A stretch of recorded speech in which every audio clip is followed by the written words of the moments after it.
दोस्तों, अगर आपको सीरीज एक्सप्लेनेशन में इंटरेस्ट है तो एग्जैक्टली सेम रीजन के लिए मैंने न्यू क्लाइमेक्स रिवील चैनल शुरू किया है, जहां पर ऑलरेडी मैंने न्यू सीरीज की वीडियो पब्लिश की है और वहां भी मैं डेली 2 वीडियोस पोस्ट करूंगा। इसलिए यदि आपको जरा भी सीरीज में इंटरेस्ट है या आप मुझे सपोर्ट करना चाहते हो तो प्लीज मेरे न्यू क्लाइमेक्स रिवील चैनल को सब्सक्राइब जरूर करें और पोस्टेड सीरीज एक्सप्लेनेशन की वीडियो देखना ना भूलिएगा।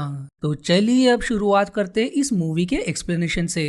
फिल्म की शुरुआत नॉर्मन नाम के एक आदमी से होती है जो अपने घर के गार्डन में मेटल डिटेक्टर से खजाना ढूंढ रहा होता है और तभी उसे जमीन के नीचे से the jack in the box नाम का एक खिलौना मिलता है, जिसकी चाबी घुमाने पर बॉक्स में से एक जोकर बाहर आता है। नॉर्मन अब उस बॉक्स को लेकर अपनी पत्नी मारिया के पास आता है, जो जोकर को देखकर बहुत खुश हो जाती है। पर जैसे ही नॉर्मन कुछ काम से घर के बाहर आता है तो बॉक्स में का जोकर अंदर चला जाता है और फिर उसमें से एक भयानक जैक नाम का एक जोकर का हाथ बाहर आता है, जिसे देखकर मारिया एकदम घबरा जाती है और तुरंत नॉर्मन को आवाज लगाती है। पर जैक उस पर हमला करके उसे बॉक्स के अंदर ले जाता है, जिसे नॉर्मन भी देख लेता है और फिर वो उस बॉक्स को खोलने की बहुत कोशिश करता है, पर वो उसमें असफल रहता है। अब हमें 12 साल बाद का समय दिखाया जाता है, जहाँ चेसी नाम का लड़का एक म्यूजियम में काम करने आता है और वहाँ उसकी मुलाकात नीजा नाम के लड़की से होती है, जो खुद भी इसी म्यूजियम में काम करती है।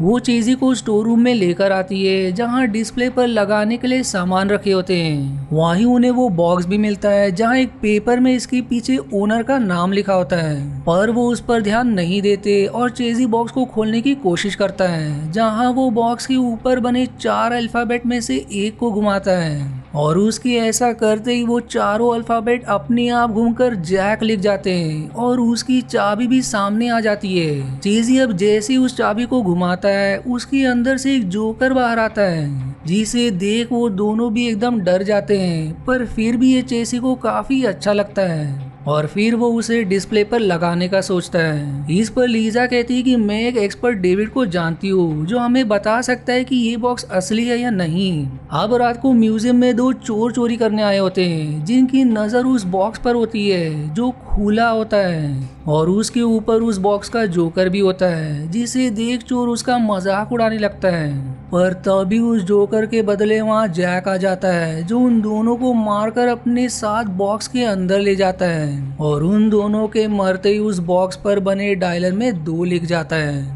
दूसरी तरफ जब चेजी और लीजा एक रेस्टोरेंट में होते हैं तो वहाँ चेजी उसे बताता है कि पिछले 6 महीनों से मैं ठीक से सो नहीं पा रहा हूँ, क्योंकि 6 महीने पहले जब मैं सो रहा था तब मेरी गर्लफ्रेंड ने मुझे फोन किया था, पर मैं बेवकूफ अपनी नींद को पूरा करने के खातिर उसका फोन ही नहीं उठाया और बाद में मुझे पता चला कि उसके पीछे कुछ गुंडे पड़े थे जो उसे लूटने आए थे और इसीलिए उसने मुझे फोन किया था, पर मैंने फोन नहीं उठाया और उन लोगों ने मेरी गर्लफ्रेंड को मार दिया।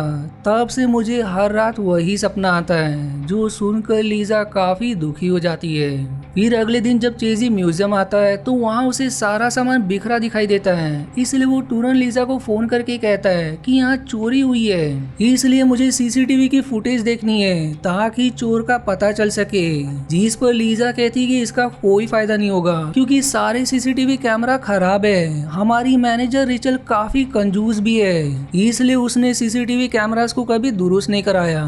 जो सुनकर चेजी थोड़ा हैरान हो जाता है, पर सिंस कुछ भी चोरी नहीं हुआ था इसलिए वो इस पर ज्यादा ध्यान नहीं देता।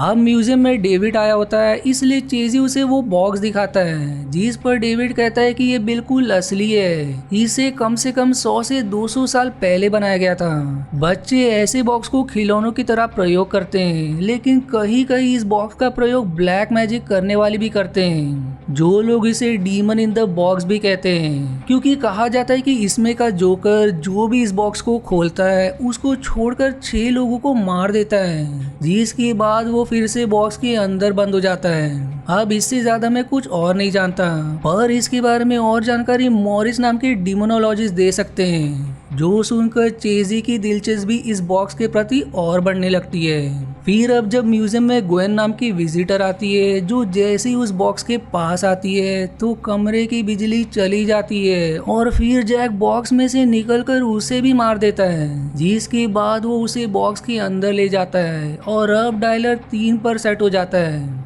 यानी कि जैक अब 3 और हत्या करेगा और अपना टारगेट पूरा करने के बाद वो फिर से बॉक्स में बंद हो जाएगा।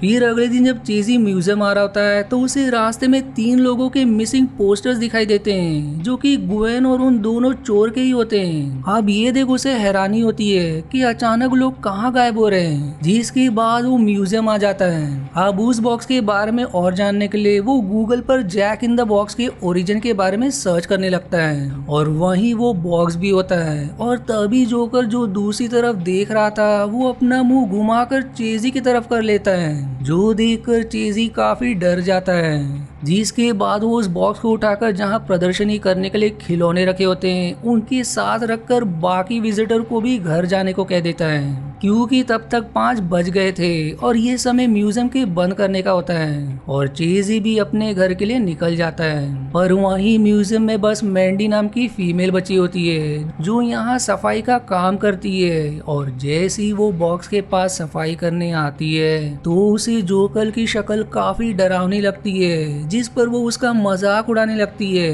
पर तभी वो बॉक्स कांच के अंदर से गायब हो जाता है, जो देख मैंडी के होश उड़ जाते हैं और फिर वो म्यूजियम से भागने लगती है। पर जब वो सीढ़ी के पास आती है तो वहाँ वो बॉक्स रखा होता है, जिसे देखकर वो एकदम घबरा जाती है और अब सारे दरवाजे भी बंद हो जाते हैं। जिसके बाद जैक बॉक्स में से निकलकर मैंडी को भी अपने साथ बॉक्स में ले जाता है और अब बॉक्स का डायलर 4 पर सेट हो जाता है। अब म्यूजियम में मार्टिन नाम का डिटेक्टिव आता है, जो मैंडी के गायब होने के मामले पर आया होता है। वो चेजी से सवाल करता है कि तुमने आखिरी बार जब मैंडी को देखा था तो उसका बर्ताव कैसा था और क्या उस समय कोई और भी म्यूजियम में मौजूद था। जिस पर चेजी कहता है कि उसका बर्ताव बिल्कुल सामान्य था और उस समय मैंने सारे विजिटर को भी म्यूजियम से जाने के लिए कह दिया था। पर उस दिन मैंने एक अजीब सी चीज भी नोटिस की थी कि हमारे पास एक बॉक्स है जिसमें से जोकर निकलता है और उस दिन उसका मुंह अपने आप मेरी तरफ हो गया था। जिस पर मार्टिन कहता है कि मैंने ऐसा काफी बार देखा है। हर अपराधी अपने अपराध को छिपाने के लिए मनगढ़ंत कहानी बनाता है और तुम्हारा धन्यवाद जो तुमने मेरे सवालों का जवाब दिया। और इतना कहकर वो वहाँ से चला जाता है। लेकिन उसकी बातों से चेजी समझ जाता है कि वो उस पर ही शक कर रहा है। अब चेजी उस बॉक्स पर नजर रखने के लिए वहाँ एक कैमरा रख देता है और फिर उस जगह से दूर आकर अपने दोस्त को फोन करके मॉरिस के घर का पता लगाने को कहता है। पर तभी उसे कुछ आवाजें सुनाई देती है, इसलिए वो बॉक्स के पास आता है। लेकिन फिर वैसे ही बिजली चली जाती है और तभी उसे बॉक्स अपनी जगह पर नहीं दिखाई देता। जो देख अब वो एकदम घबरा जाता है और उस बॉक्स को ढूंढने लगता है, जो उसे एक जगह रखा हुआ दिखाई देता है। और फिर उसमें से जैक निकलकर उस पर हमला कर देता है, लेकिन जैक उसे मारे बगैर ही बॉक्स के अंदर चला जाता है, क्योंकि उसी ने बॉक्स को खोला था। अब चेजी अपने कैमरा में कैद हुए वीडियो लीजा को दिखाता है, लेकिन हैरानी की बात यह थी कि उसमें कुछ रिकॉर्ड ही नहीं हुआ था। जो देखकर वो काफी हैरान हो जाता है। पर लीजा कहती कि ऐसा कुछ भी नहीं है, ये बस तुम्हारा वहम है। जो सुनकर चेजी गुस्से में वहाँ से चला जाता है और तभी उसे उस बॉक्स के पिछले ओनर वाला पेपर दिखाई देता है, जिसमें नॉर्मन का नाम लिखा था। इसलिए वो तुरंत उसके घर जाता है, जहाँ नॉर्मन उससे कहता है कि चले जाओ यहाँ से, मैंने अपनी पत्नी की हत्या की है। पर चेजी कहता है कि मैंने जैक इन द बॉक्स को अनजाने में खोल दिया। जो सुनकर नॉर्मन के भी होश उड़ जाते हैं और वो उसे मारिया के बारे में बताता है कि जब मैं मेटल डिटेक्टर से खजाना ढूंढ रहा था तब मुझे वो बॉक्स मिला जिसमें एक डायलर बना था, जो दरअसल 5 पर सेट था। यानी कि जैक ने उस समय मारिया को मारकर अपना 6 शिकार पूरा किया था। नॉर्मन आगे भी शेयर करता है कि उस बॉक्स के अंदर एक शैतान है जिसने मेरी पत्नी को मार दिया। मैंने पुलिस को सच्चाई बताने की बहुत कोशिश की, पर किसी ने मेरा विश्वास नहीं किया और मेरी पत्नी की हत्या का आरोप मेरे ऊपर आ गया, जिसकी सजा मैं भुगत चुका हूँ। मैं तुम्हें बस इतना कहना चाहता हूँ कि भाग जाओ यहाँ से, क्योंकि पुलिस वाले सारी हत्या का आरोप तुम पर ही ला देंगे। जो सुनकर चेजी भागने का तय करता है और तभी उसे अपनी गाड़ी में उसकी गर्लफ्रेंड की आत्मा दिखाई देती है जो उसे कहती है कि तुम लीजा को छोड़कर जा रहे हो और जिस तरह मुझे ना बचाने का दुख तुम्हें आज है, यदि जैक ने लीजा को भी मार दिया तो तुम पूरी जिंदगी उसके लिए भी पछताते रहोगे। जो सुनकर चेजी तुरंत म्यूजियम आता है और उस बॉक्स को कहीं दूर ले जाकर जला देता है इस उम्मीद में कि इससे सब ठीक हो जाएगा। पर जब वो म्यूजियम लौटता है तो ये देख वो हैरान हो जाता है कि वो बॉक्स जहाँ से उठाया था वो वहीं रखा है और फिर उसमें से जैक निकलकर बाहर आता है जो चेजी के इस हरकत से काफी गुस्से में होता है और फिर गुस्से में वो चेजी पर हमला करके उसे काफी ज्यादा घायल कर देता है। पर अब भी वो उसे नहीं मारता जिसके बाद वो फिर से बॉक्स में लौट जाता है। अब अगले दिन लीजा जब म्यूजियम आती है तो चेजी को घायल देख काफी परेशान हो जाती है और तुरंत रेचल को बुलाकर उसी बॉक्स के बारे में सब कुछ बता देती है जिस पर वो चेजी से कहती है कि तुम्हें डॉक्टर की जरूरत है, तुम अपना ट्रीटमेंट करवाओ और जब तक ठीक ना हो जाओ तब तक म्यूजियम नहीं आना। जो सुनकर चेजी को काफी बुरा लगता है और वो गुस्से में वहाँ से जाने लगता है। लीसा उससे माफी मांगती है क्योंकि उसे नहीं पता था कि रेचल उसे नौकरी से ही निकाल देगी। पर चेसी कुछ ना कहकर लीजा को बस बॉक्स से दूर रहने को कहता है। अब चेसी अपने दोस्त को फोन करता है जिसने मॉरिस का पता निकाल लिया था, इसलिए वो तुरंत मॉरिस के घर जाकर उनसे जैक को मारने का तरीका पूछता है जिस पर मॉरिस कहते हैं कि जैक को आसानी से नहीं मारा जा सकता पर तुम उसे फिर से बॉक्स में डाल सकते हो जिसके लिए तुम्हें उसकी आर पर एक धारदार चीज घुसानी होगी। पर याद रहे उसके बॉक्स में जाने से पहले उसके कपड़े का टुकड़ा या नाखून या उससे जुड़ी कोई भी चीज बॉक्स के बाहर नहीं रहनी चाहिए वरना वो अपने 6 शिकार जरूर करेगा।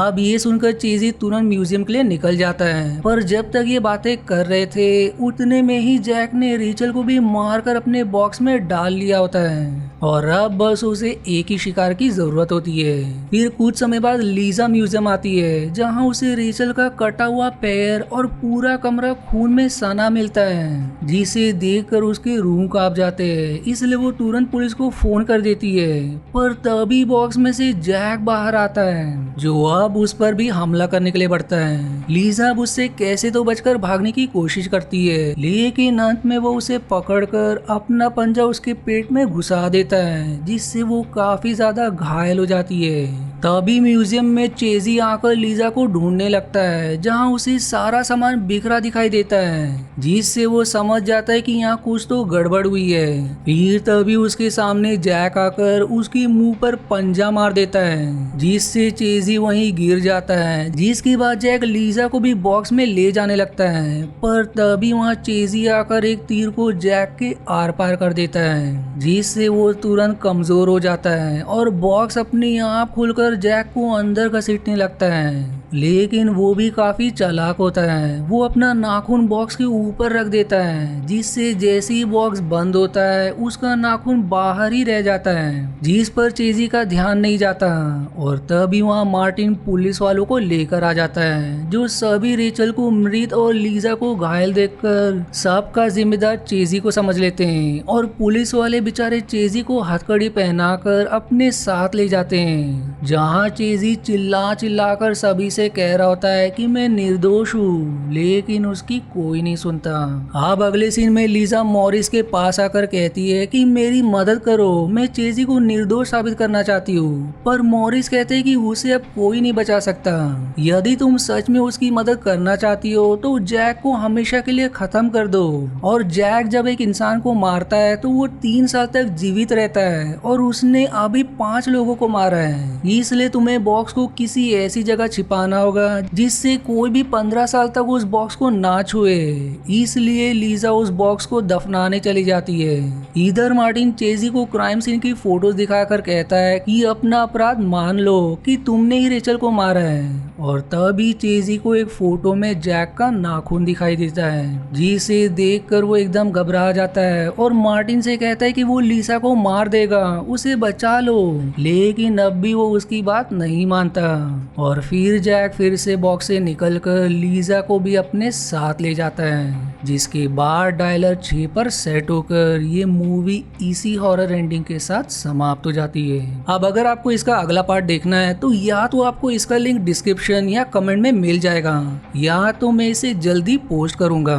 वहीं अगर आपको मेरी वीडियो दोस्तों जरा भी पसंद आती हो तो प्लीज कम से कम एक लाइक तो जरूर करें, और अगर आपको कोई सीरीज या मूवी की एक्सप्लेनेशन चाहिए तो मुझे कमेंट में जरूर बताएं। और आज के वीडियो में इतना ही। आशा है आपको मेरी एक्सप्लेनेशन पसंद आई। यदि हाँ तो प्लीज वीडियो को लाइक करना और चैनल को सब्सक्राइब करके सपोर्ट करना ना भूलें। मिलते हैं अगले एक्सप्लेनेशन वीडियो में, तब तक के लिए धन्यवाद दोस्तों।